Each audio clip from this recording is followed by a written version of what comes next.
ओम नमः शिवाय। श्री शिवाय नमस्तुभ्यम। श्री आदिशक्ति पार्वती माताये नमः। श्री विघ्नेश्वराय नमः। श्री लक्ष्मी नारायणे नमः। श्री सियारामे नमः। श्री रामदास हनुमाने नमः। श्री राधेश्यामे नमः। श्री सरस्वती ब्रह्माए नमः।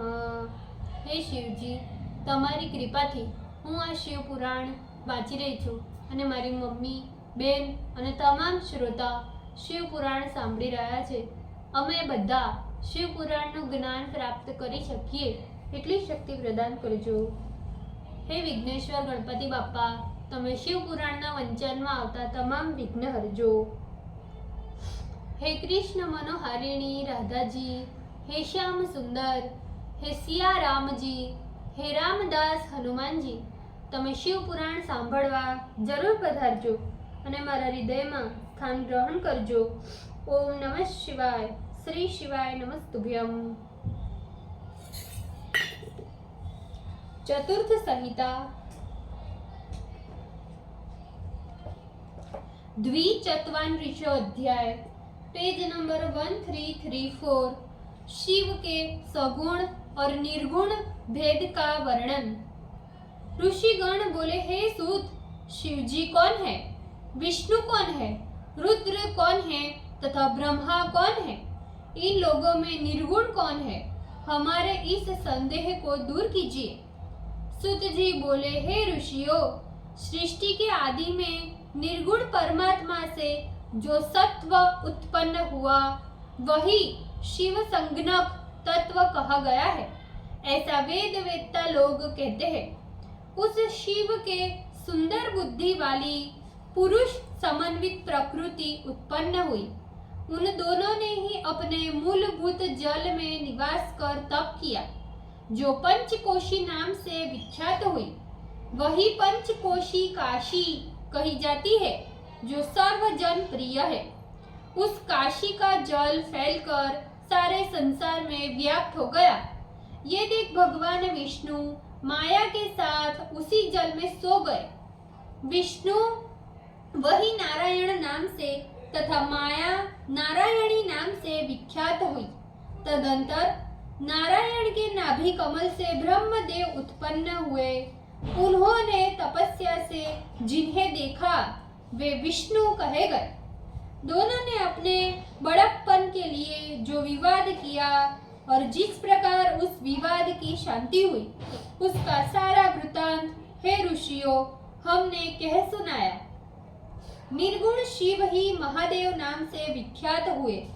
उन निर्गुण महादेव ने दोनों का विवाद शांत कर कहा कि मैं ब्रह्मा के भाल से लोक पर अनुग्रह करने के लिए रुद्र नाम से प्रकट होऊंगा। इस प्रकार भक्तों के ऊपर वात्सल्य भाव प्रकट करने वाले साक्षात शिव निर्गुण होकर भी ध्यान के लिए साकार रुद्र रूप में प्रकट हुए। त्रिगुण रहित सदा शिव में एवं सगुण रुद्र में यथावत कोई भी भेद नहीं है। जिस प्रकार सुवर्ण एवं उससे बने आभूषण में कोई अंतर नहीं है, ये दोनों ही समान रूप और समान कर्म करने वाले हैं।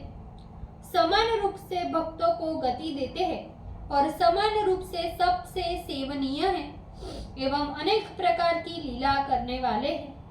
अत्यंत पराक्रमशील रुद्र सभी प्रकार से शिव रूप है। वे विष्णु और ब्रह्मा की सहायता के लिए एवं भक्तों का कार्य करने के निमित्त रुद्र रूप से प्रकट होते हैं। और जो लोग उत्पन्न हुए हैं वे क्रम अनुसार अपने कारण में लीन होते हैं, किंतु रुद्र ऐसे नहीं है। वे तो केवल शिव में ही लय होते हैं।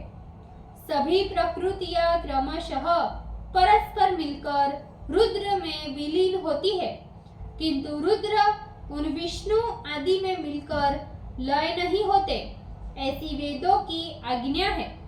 सभी रुद्र का भजन करते हैं, किंतु रुद्र किसी का भजन नहीं करते। कभी कभी भक्त वत्सलतावश अपने आप वे अपने भक्तों का भजन करने लगते हैं, जो लोग अन्य देवताओं का भजन करते हैं वे देवताओं में लीन होकर काल पर्यंत होने पर रुद्र को ही प्राप्त करते हैं, किंतु रुद्र भक्त उसी समय शिव को प्राप्त करता है, क्योंकि उन रुद्र को किसी अन्य देवता की अपेक्षा नहीं है। ये सनातनी श्रुति है। हे द्विजो, अज्ञान तो अनेक प्रकार का होता है, किंतु विज्ञान एक ही है। वह अनेक प्रकार का नहीं होता। उसका भेद मैं कहता हूँ, तुम लोग आदर पूर्वक सुनो। इस लोक में ब्रह्मा से लेकर तृण पर्यंत जो कुछ भी दिखता है वह सभी शिव रूप ही है। उसकी नानात्व की कल्पना तो मिथ्या है। सदाशिव के सृष्टि के आदि, मध्य तथा अंत में एवं सर्व शून्य होने पर भी विद्यमान रहते हैं। इसीलिए शिव अपेक्षाकृत 4 गुण संपन्न है और वही सगुण शिव भक्ति तथा शक्तिमान भेद से 2 प्रकार के हैं, ऐसा समझना चाहिए। जिस शिव ने विष्णु को सनातन वेद का उपदेश दिया, अनेक वर्ण, मात्रा, ध्यान तथा अनेक पूजा के रहस्यों बताए, इसीलिए वे शिव संपूर्ण विद्याओं के अधिपति है। वेद निर्माण करता एवं वेदों के पति कहे जाते हैं। वही सब पर अनुग्रह करने के कारण साक्षात शंकर है। वही जगत के कर्ता, भर्ता, साक्षी तथा निर्गुण है और सभी देवताओं के जीवन का काल परिमित भी है, किंतु महाकाली से युक्त महाकाल के काल की गणना नहीं है। ब्राह्मण लोग रुद्र तथा काली दोनों को सत्य लीला युक्त इच्छा से सब कुछ प्राप्त होना बताते हैं। उस दोनों को उत्पन्न करने और पालन करने वाला तथा उनका विनाश करने वाला कोई नहीं है, किंतु वे सब के कारण हैं, उनका कोई भी कारण नहीं है। विष्णु आदि सभी देवता उनके कार्य है। वे शिवजी स्वयं ही कारण और कार्य रूप है, किंतु स्वयं सबके कारण होने पर भी किसी के कार्य नहीं है। वे एक होकर भी अनेक है और अनेक होकर भी एकता को प्राप्त होते हैं। जिस प्रकार एक ही बीज बाहर अंकुरित होकर बहुत से बीजों के रूप में प्रकट होता है, उसी प्रकार बहुत होने पर भी वस्तु रूप से स्वयं शिव रूपी महेश्वर एक ही है। हे मुनीश्वरों, यह पराशिव विषयक ज्ञान यथार्थ रूप से मैंने कह दिया। इसे ज्ञानवान पुरुष ही जानता है और कोई दूसरा नहीं जानता। मुनियों ने कहा, हे सुत, लक्षण सहित ज्ञान का वर्णन कीजिए, जिसे जानकर लोग शिव स्वरूप हो जाते हैं। किस प्रकार शिवजी सब कुछ है अथवा सब कुछ शिवमय किस प्रकार है? व्यास जी बोले, ऋषियों की बात सुन पौराणिकोत्तम सुत जी। शिवजी के चरण कमलों का स्मरण कर उन मुनियों से इस प्रकार कहने लगे। ओम नमः शिवाय। श्री शिवाय नमस्तुभ्यम। भूल चूक माफ करजो शिवजी, कृपा रखजो। આજના શિવપુરાણના વંચનનો પુણ્ય મને પ્રદાન કરજો શિવજી। ઓમ નમઃ શિવાય।